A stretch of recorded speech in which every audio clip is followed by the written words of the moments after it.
আংস movies এবং ASR মিউজিকের তত্ত্বাবধানে আগামী 27 সেপ্টেম্বর অনুষ্ঠিত হতে যাচ্ছে ভয়েস অফ হারমোনিস, যেখানে গান করবেন বাংলাদেশের সুনামধন্য গায়ক অমিত রায়। অমিত রায় এর আগেও টরন্টো শহরে দুটো প্রোগ্রাম করেছেন, মানুষের মন জয় করেছেন, আবারও মন জয় করতে আসছেন আগামী 27 সেপ্টেম্বর। আজকে সেই অনুষ্ঠানের আগাম প্রচারণা, আগাম জানানো কি করতে যাচ্ছেন তারা, সেগুলো নিয়ে আমরা প্রথমেই কথা বলতে চাইব এই অনুষ্ঠানে যিনি সারাক্ষণ মাতিয়ে রাখবেন সেই অনুষ্ঠান, গায়ক অমিত রায়ের সঙ্গে। অমিত রায়, আপনি তো এর আগেও দুটো প্রোগ্রাম করেছেন, এবার নতুন একটি অনুষ্ঠান, এবং আপনি আপনার বক্তব্যে বলছিলেন যে যারা এই অনুষ্ঠানটি এবার প্রযোজনা করছে তারা বিশেষত ইন্ডিয়ান শিল্পীদের প্রমোট করেছেন অনেকবার, এবারই প্রথম বাংলাদেশি কাউকে তারা প্রমোট করছেন। সেই জায়গাটিতে আপনার কেমন লাগছে? দর্শকদের জন্য নতুন কি থাকবে, শ্রোতাদের জন্য? আসলে হয় কি, হঠাৎ করে এই খবরটা পাওয়া আমার জন্যে, আর তাছাড়া আংশ মুভির যে চেয়ারম্যান আছেন সেলিম রহমান, আমার ছোটো বোনের হাজব্যান্ড, এর হাজব্যান্ড, তো সেই ছোটো কিছুটার অ্যাডভান্টেজ তো ছিলই, পেয়েছি, কারণ এই প্রথম বাংলাদেশি হিসাবে তারা আমার পেছনে আসছেন। এর আগে অরিজিৎ সিং থেকে শুরু করে, শ্রেয়া ঘোষাল থেকে শুরু করে, পাপন, কৈলাস খের সবাইকে স্পন্সর করেছে। তো আমরা চাইছি কি প্রত্যেকটা, আমি অনেকগুলো অনুষ্ঠান বলতে 3টা বড় অনুষ্ঠান হয়ে গেল এর আগে, এক এক রকম করার চেষ্টা করেছি, তবে আমরা চেষ্টা করব ভিন্ন ধারায় সুস্থ সঙ্গীতকে কীভাবে সামনে নিয়ে এগিয়ে নেওয়া যায়। তো ওইটাই তারাও চাইছিল, আমরাও চাইছিলাম। ভাগ্যক্রমে শুধু আংশ মুভিজই না, ছোটো বোন আছে হীরা, এখানে অ্যাডওয়ার্ড আছে, তো আমরা এমন একটা টিম পেয়েছি এবার যে আমাকে কিছুই করতে হচ্ছে না শুধু গান করা ছাড়া। যাই হোক, আপনারা আসেন, দেখেন 27 সেপ্টেম্বরে কী হতে যাচ্ছে, আশা করি আপনাদের ভালো লাগবে। বলছিলেন অমিত রায় বলছিলেন যে এর আগে আসলে ভারতীয় শিল্পীদের প্রমোট করলেও এবার দেশীয় শিল্পীদের এই যে প্রমোট করার প্রবণতা, সেটি আসলে বাংলাদেশের জন্য যেমন গর্বের, বাংলাদেশি শিল্পীদের জন্যও গর্বের।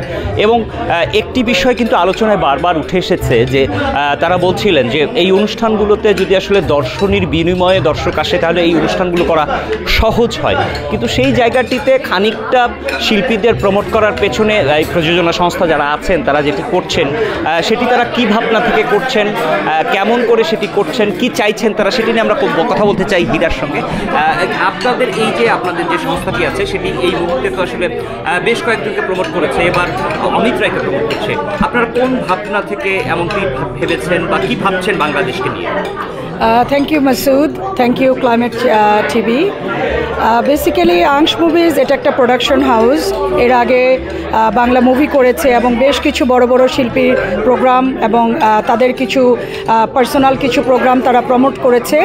এইবার আমরা অমিত শুভ্র রয়কে বেছে নিয়েছি, কারণ অমিত শুভ্র রয় বাংলাদেশি যত সিঙ্গার আছে টরন্টোতে তাদের মধ্যে one of the versatile singer, এবং আমি মনে করি যে অমিতদার গান, অমিতদার গজল আগেও বাঙালিদের মধ্যে অনেক ভালো ইম্প্যাক্ট ফেলেছে, বাঙালিরা তাকে পছন্দ করেছেন।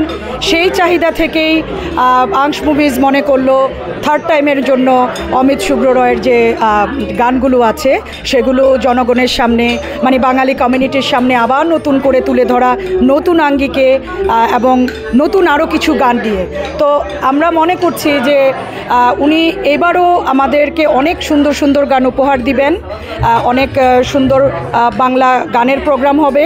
দর্শকদের প্রতি অনুরোধ থাকবে আপনারা আসবেন, আমাদের প্রোগ্রাম দেখবেন। আমরা মনে করছি আপনারা প্রোগ্রামটি সর্বতোভাবে এনজয় করতে পারবেন। আরেকটি বিষয় আমার জানার ছিল, সেটি হলো যে অমিত রায়কে তো আমরা এবার প্রমোট করছি, এবং এর বাইরে বাংলাদেশি যারা আসলে ভালো গান করেন, গুণী মানুষ যারা আছেন, তাদের কি প্রমোট করার কোনো ভাবনা আপনাদের আছে কি?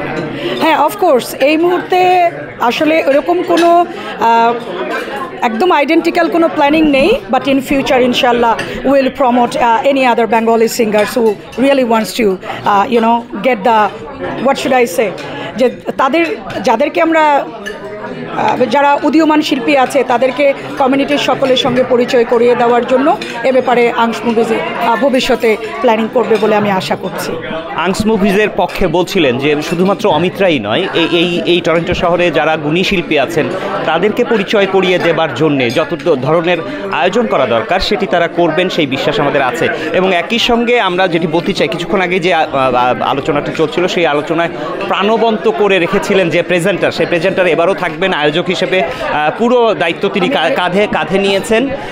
আমরা জানতে চাইব যে 27 তারিখের যে আয়োজন, সেই আয়োজনে নতুন চমক গানের বাইরে কি থাকবে, কি আমি আসলে নতুন চমক কী থাকবে সেটা এখনই বলতে চাচ্ছি না। এটার জন্য আপনাদেরকে আসতে হবে, দেখতে হবে যে আমরা কি আছে। আর এতটুকু বলতে পারি যে যখন আংশ মুভিজের সাথে কোনো কোলাবোরেশন হয় সেটার স্ট্যান্ডার্ডটা একটু ডিফারেন্ট হয় এবং সেটাই রাখার আমরা চেষ্টা করব। তো সেটার জন্য পুরো টিম কাজ করছে, আমি একা নই বা হীরা আপা একা নন। এখানে পুরো ভয়েস অফ হারমোনিজের যে টিমটি আছে পুরোজন, তারা তাদের মিউজিক, তাদের কম্পোজিশন, তাদের ওভারঅল সমস্ত প্রেজেন্টেশন নিয়ে we are working day and night. And আমরা চাচ্ছি যে এমন একটা কিছু উপহার দিতে যে দর্শকরা অনেকদিন মনে রাখবে। আমরা শুনছিলাম উপস্থাপকের কথাও, তিনিও বলছিলেন যে আপনারা সবাই 27 তারিখ চাইনিজ কালচারাল সেন্টারে আসবেন ভয়েস অফ হারমোনির অনুষ্ঠান দেখতে।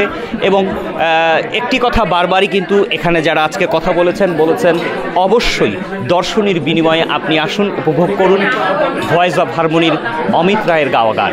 Masud Parvez, climate channel, Canada.